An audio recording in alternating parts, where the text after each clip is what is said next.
मेरा नाम अजय सिसोदिया है और आप देख रहे हैं लारावेल 7। तो आज हम देखने वाले हैं Axios. What is the Axios? Axios क्या होता है, क्यों यूज करते हैं?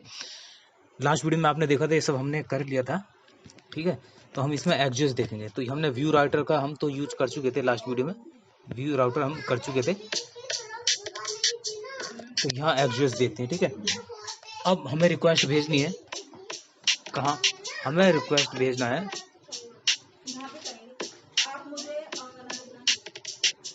देखिए, ये 3 फाइल्स हैं जो जिसमें चेंजेस आएंगे। web.php, यूजर कंट्रोलर बनाएंगे हम, एक डैशबोर्ड। तो तीनों हमने लास्ट वीडियो में देखा था, डैशबोर्ड हम बना चुके थे। यहाँ पर मुझे डेटा लाना है।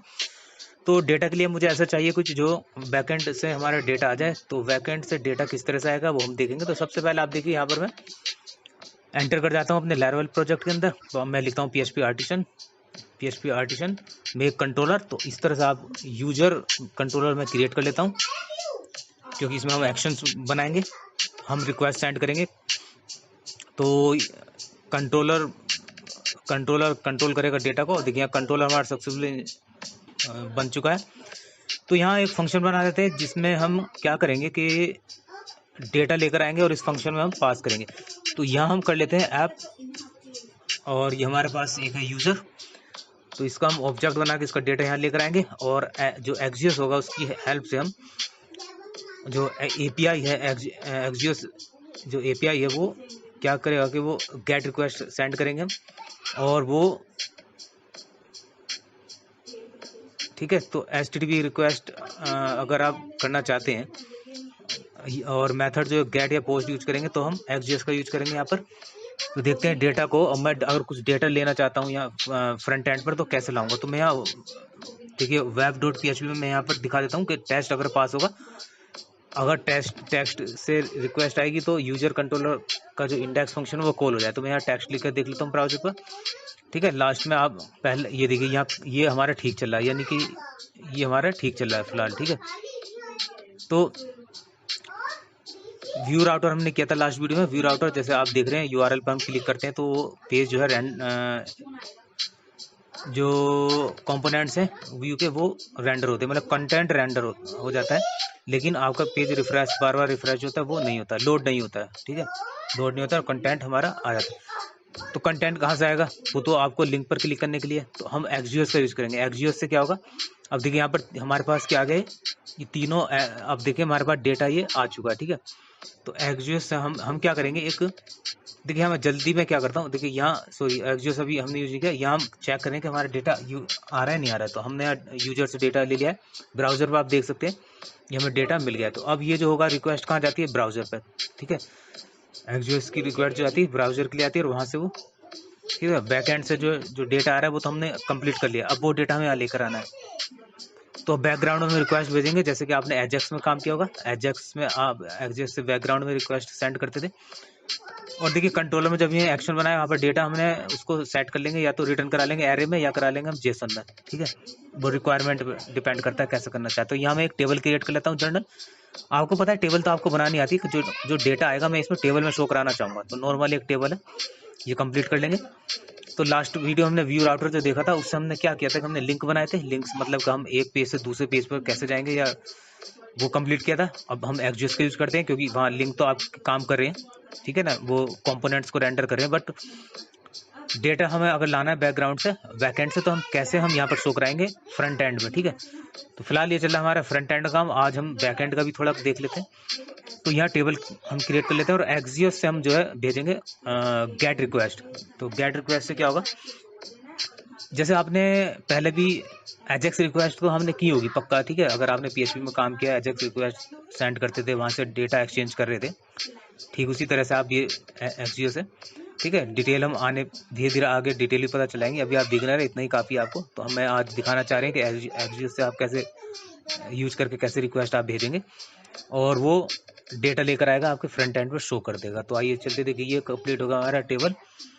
ठीक है, टेबल कंप्लीट हो गया। इसके बाद हम यहाँ पर एक ले लेते हैं स्क्रिप्ट, और स्क्रिप्ट टैग में हम लिखेंगे, यहाँ लिख लेते हैं इंपोर्ट एक्जियोस। ओके, पहले सबसे पहले हमारा काम है इंपोर्ट करना, एक्जियोस को इंपोर्ट करना। तो ये सिंटैक्स होगा इंपोर्ट एक्जियोस फ्रॉम एक्जियोस। तो आपको पता है कि एक्जियोस अगर आप पैकेज डॉट जेसन में आकर देखें इस फाइल को, पैकेज डॉट जेसन, तो वहाँ आपको मिल जाएगा, ठीक है। अगर नहीं मिलेगा तो आप इसको इंस्टॉल कर लेंगे, जैसे npm इंस्टॉल एक्सजीएस, तो वो इंस्टॉल हो जाएगा। तो मैं यहाँ पर क्या कर लेता हूँ, एक डेटा फंक्शन बना लेता हूँ। आपको पता है Vue.js में डेटा नाम का एक फंक्शन होता है जिसमें आप वेरिएबल सेट करते हैं, वेरिएबल को रिटर्न करा सकते हैं, इनिशियलाइज करा सकते हैं, वो सारी चीज़ें। तो मैं यूजर नाम की एक एरे ले लेता हूँ, ठीक है, एज अ वेरिएबल, और एक मेथड फंक्शन ले लेता हूँ। मेथड फंक्शन क्या करता है, मेथड में आप जितने भी अपने फंक्शन है यूजर डिफाइंड फंक्शन, वो आप यहाँ डिफाइन कर सकते हैं, यूजर फंक्शन बना सकते हैं, ठीक है। तो मैं यहाँ बना लेता हूँ गेट डेटा। अब देखिए यहाँ पर सिंटैक्स पढ़ने लायक है, यहाँ ध्यान रखिए, एक्सजीएस डॉट गेट रिक्वेस्ट भेजूंगा और अंदर मैं दे रहा हूँ टेक्स्ट, ठीक है। तो जैसे आप यूआरएल में सेंड करते थे, क्या स्ट्रिंग भेजना चाहते हैं, टेक्स्ट, ओके, टेक्स्ट भेज रहा हूँ मैं, ठीक है। इसके बाद में डॉट देन क्या होगा कि यहाँ पर एक क्या आएगा, रिस्पॉन्स आएगा। तो मैं उसको पहले कंसोल में करा के देख लेता हूँ कि रिस्पॉन्स आ रहे नहीं आ रहे। मैं रिफ्रेश कर लेता हूँ पेज को। अब आप देख रहे हैं, मैंने रिफ्रेश किया तो देखिए यहाँ पर भी कोई रिस्पॉन्स, यानी कोई काम नहीं कर रहा है, इसका मतलब कोई एरर भी नहीं आई है, तो इसका मतलब हमारा ठीक चला। तो मैं डॉट डेटा लिख देता हूँ, और जैसे रिस्पॉन्स डॉट डेटा मैंने लिखा तो यहाँ अभी भी नहीं आया। क्यों नहीं आया, देखते हैं। कुछ प्रॉब्लम तो मुझे लग रही, क्योंकि एरर तो है नहीं कुछ इसमें, हमारा ठीक ठाक। जैसे एजेक्स में आप रिक्वेस्ट भेजते हैं तो वहाँ से डेटा आपका आता है, तो ठीक उसी तरह से यहाँ पर आएगा, ठीक है। तो डेटा उसी तरह से आपका यहाँ पर आएगा और उस रिस्पॉन्स को आप यूज करेंगे। तो यहाँ भी बिल्कुल वही एक्सजीएस में मैंने वही किया, गेट रिक्वेस्ट सेंड की थी, तो वहाँ रिस्पॉन्स डॉट देन करके सिंटैक्स को ढंग से देखिएगा, रिस्पॉन्स जो आ रहा है वो डेटा आ रहा है, ठीक है। वो मैंने कंसोल में response dot data, sorry, response जो आ रहा है उसमें मैं डॉट डेटा करके लाऊंगा, तब मुझे वो डेटा मिल जाएगा, ठीक है। जो एरे आएगी वहाँ से, एरे या जो भी व्हाटएवर। अब जब वो डेटा आएगा तो अभी मेरे देखो कोई भी, आपने देखा कोई भी एरर नहीं आ रहा है। तो प्रॉब्लम क्या है, मैं एक फंक्शन ले लेता हूँ यहाँ पर, सॉरी यहाँ पर एक लाइफ साइकिल्स आपने पढ़े होंगे, लाइफ साइकिल में ले लेता हूँ माउंटेड।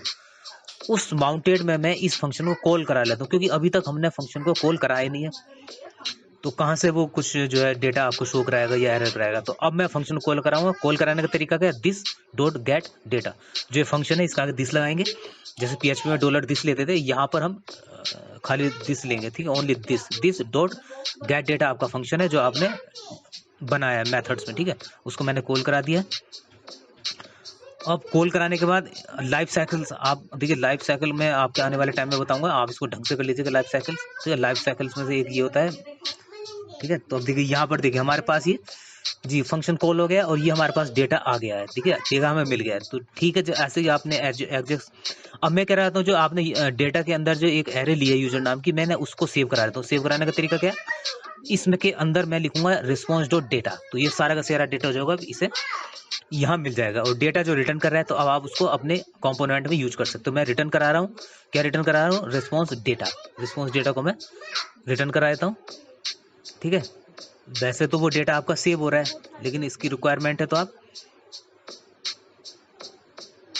अब मैं यहाँ पर देखिए व्यू फॉर, मैं फॉर लूप लगाऊंगा। तो Vue.js में कैसे फॉर लूप लगता है, व्यू डैश फॉर और इक्वल टू लाकर दो स्ट्रिंग के अंदर लिखेंगे। मैं यहाँ लिख देता हूँ यू इन यूजर, और यहाँ मैं इसके अंदर लिख देता हूँ जो हमारा डेटा आ रहा है उसको, उसकी जो कीज आ रही है, देखिए यहाँ, ये देखिए मैंने लिखा यू और ID, ठीक है। पहले नेम लिखा था, वो नेम सारा आ गया था हमारा।